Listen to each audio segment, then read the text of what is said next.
a todos a ouvir a mensagem de hoje que tem por base o profeta Jeremias, do Antigo Testamento, capítulo 41, versículos 1 até o 3.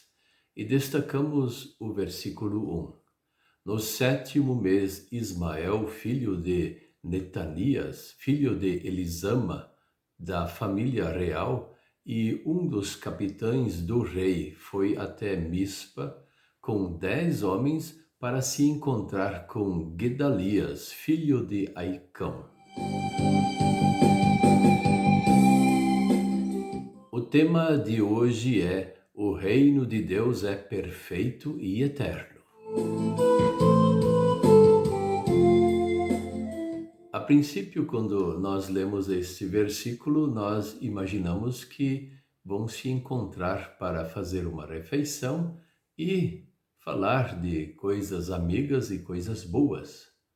Na verdade, Gedalias, que era o governador instalado pela Babilônia para governar Judá, ele recebeu bem o tal do Ismael.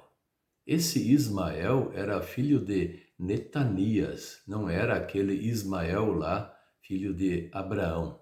Não, esse aqui é bem outro, os nomes se repetem.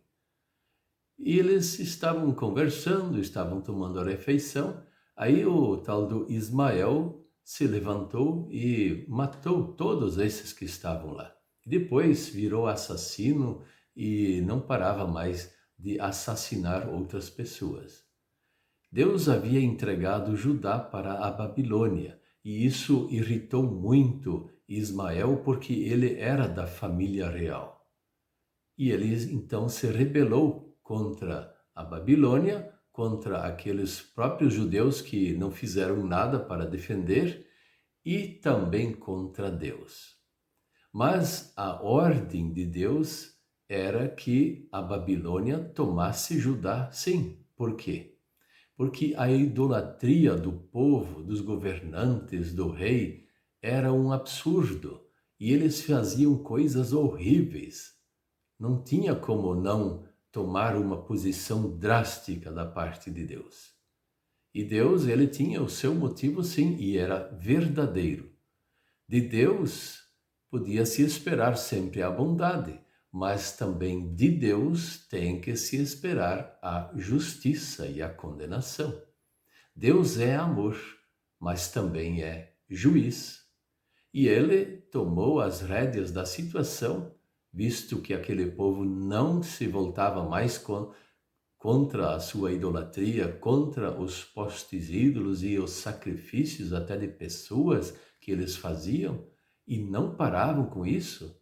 Então Deus tomou a decisão de destruir Jerusalém e também o templo que Deus tinha encomendado para Salomão fazer, um templo muito especial, agora todo destruído.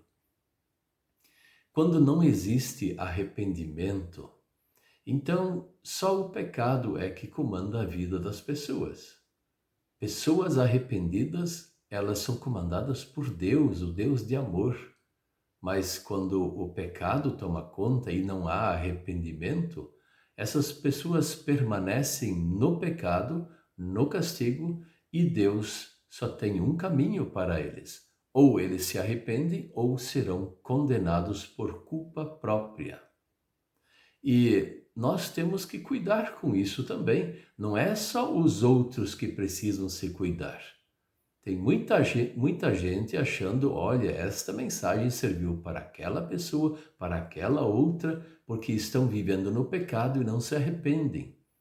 A mensagem diz respeito a nós, porque todos nós temos pecados diante do Senhor. E se hoje nós nos arrependemos, temos que agradecer a Deus pela ação do seu Espírito em nós, que nos leva ao arrependimento verdadeiro. E aí também podemos aprender que aqui na Terra as pessoas, os reinos, são injustos. E a maioria desses reinos são maus, porque as pessoas e o governo, ou então os governantes, fazem leis próprias que estão longe da vontade do Senhor. E por isso nunca haverá uma justiça perfeita aqui na terra. Um ou outro país podem se destacar em serem mais justos, mas justiça divina nenhum deles vai carregar. Mas, pela fé em Cristo, a nossa pátria não é aqui da terra, e ela nos aguarda um dia no reino celestial. Por enquanto, nós vamos viver juntos com Deus, arrependidos e perdoados aqui na terra. Mas um dia nós vamos conhecer o reino perfeito e eterno do Senhor. Amém.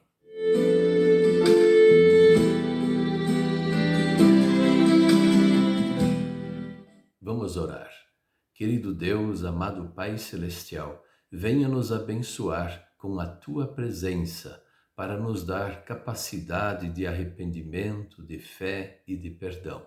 Pedimos isso em nome de Jesus. Amém.